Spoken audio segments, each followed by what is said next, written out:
I'm Nysha and welcome to today's lesson. Are you someone who speaks English yet sometimes uses the same set of words and phrases repeatedly in conversation? The same words again and again? Not knowing how to use alternative, different types of words when talking and also communicating your thoughts and ideas in writing? Do you want to expand your vocabulary, get better at speaking fluent English and sound more like a native English speaker? Well then, today's lesson is precisely for you. So I've put together a list of everyday words and expressions that I and other British native speakers frequently use in daily conversation. So today I will teach you what they are so that you too can start using them and create an impression with your effortless English speaking skills, especially around native English speakers. So come on, let's get started. So the first one on the list is I better.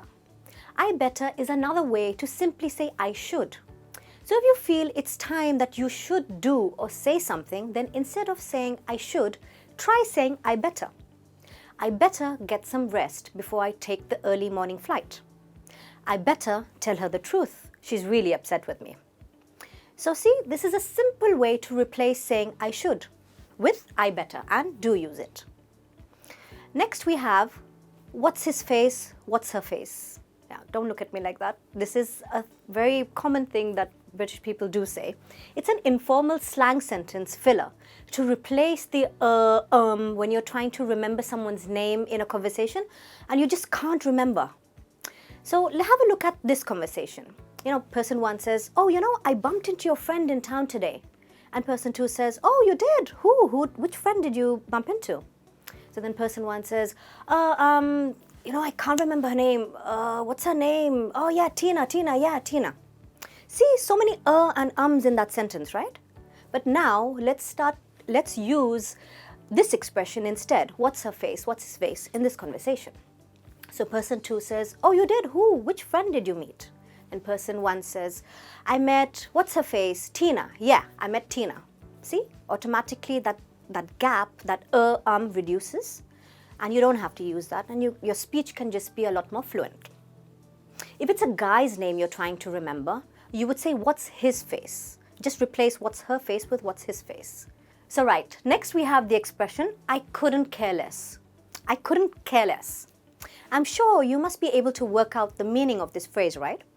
If someone or a particular topic of discussion doesn't matter to you and you don't really care about it, then the next time somebody asks you for your opinion on that person or topic, then instead of saying, I don't care, use the phrase, I couldn't care less as a reply phrase.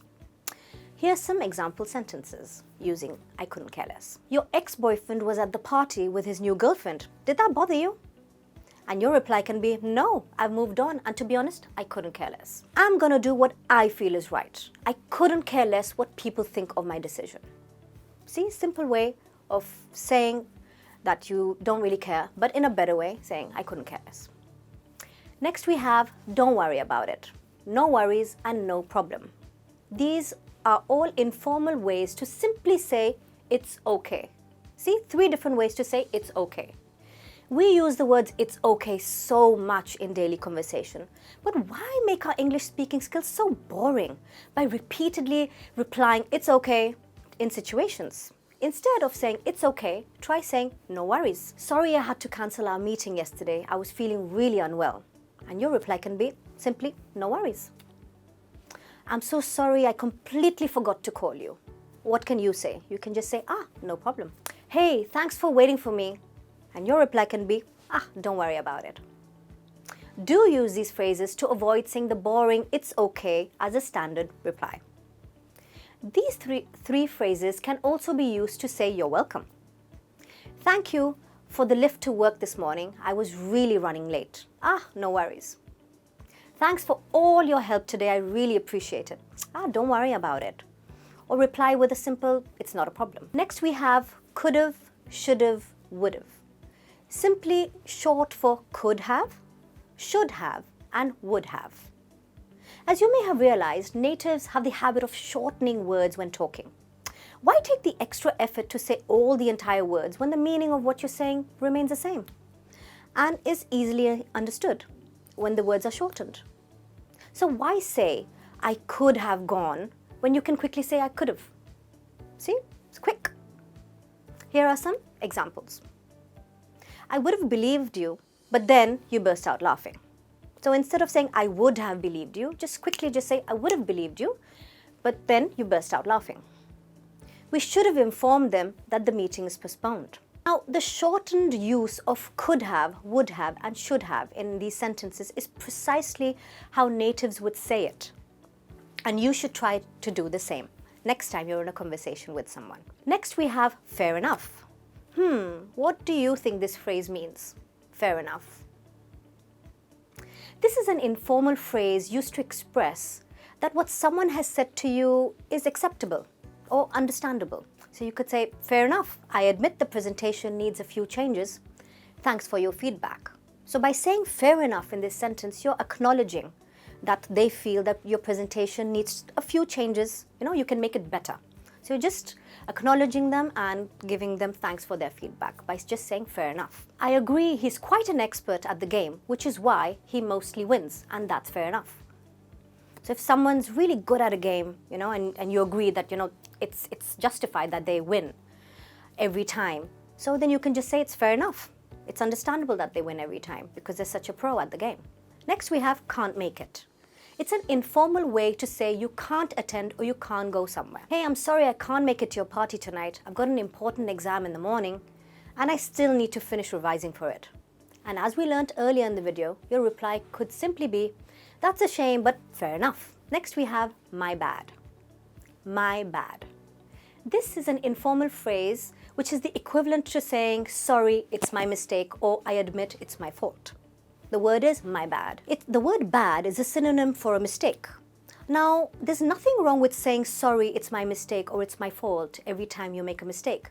But then young millennials would rather sound hip as they mingle and communicate, wouldn't they? So saying my bad is short, casual, and it works. So next time, it's a silly mistake you've made, which won't have a severe consequence. Instead of saying, I'm so sorry, it was my mistake. Just say, my bad. You did mention it, but I think I still bought the wrong bulb. My bad. The next word for the day is a ripoff, to get ripped off. A ripoff is something that is overpriced, something that costs more than it's worth. For example, designer label clothes are stylish and chic as they may appear to be, but I feel they're a total ripoff, totally overpriced. Well, that's just my opinion. $350 for those shoes. I'm not buying that. That's a complete ripoff. All the stalls in the market were selling ripoff Versace, Louis Vuitton and Chanel merchandise, meaning totally fake products at ripoff prices. So do be careful the next time you want to purchase something costing a lot of money and ensure that the item is authentic to save yourself from being ripped off. Next we have on my list the words I'm afraid. You must be thinking, I'm afraid means to be scared, right? Well, yes, that's what it normally means. But in British English, it is used for politely telling someone something that might make them, sad, disappointed, or angry. Have a look at these example sentences. I'm afraid the tickets to the concert are sold out. The person knows that, you're really looking forward to this concert and you're looking to buy tickets and they want to say, sorry, the tickets are sold out. So they'll politely say, I'm afraid the tickets for the concert are sold out. Also, if you disagree with someone and think they are wrong, instead of bluntly saying you're wrong, politely say, I'm afraid I disagree with you. Someone may not like it, but it softens the tone of giving negative or bad news. Next up, we have to grab something. The English use this phrase which means to get something, usually used for food and beverages. Hey, do you want to go grab a cup of coffee quickly before we start work?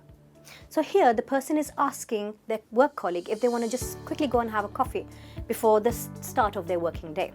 So there you have it, guys. Words and phrases you can use instead of the usual vocabulary you use to express yourself while talking to someone or while expressing yourself in writing. It could be in a text message, or when you're writing an email. So do use these words and phrases and make these little changes in your spoken and written English to ensure your English game is not boring. And keep practicing your English, guys, because as they say, and like I keep telling you, practice makes perfect. Until next time, bye-bye, take care.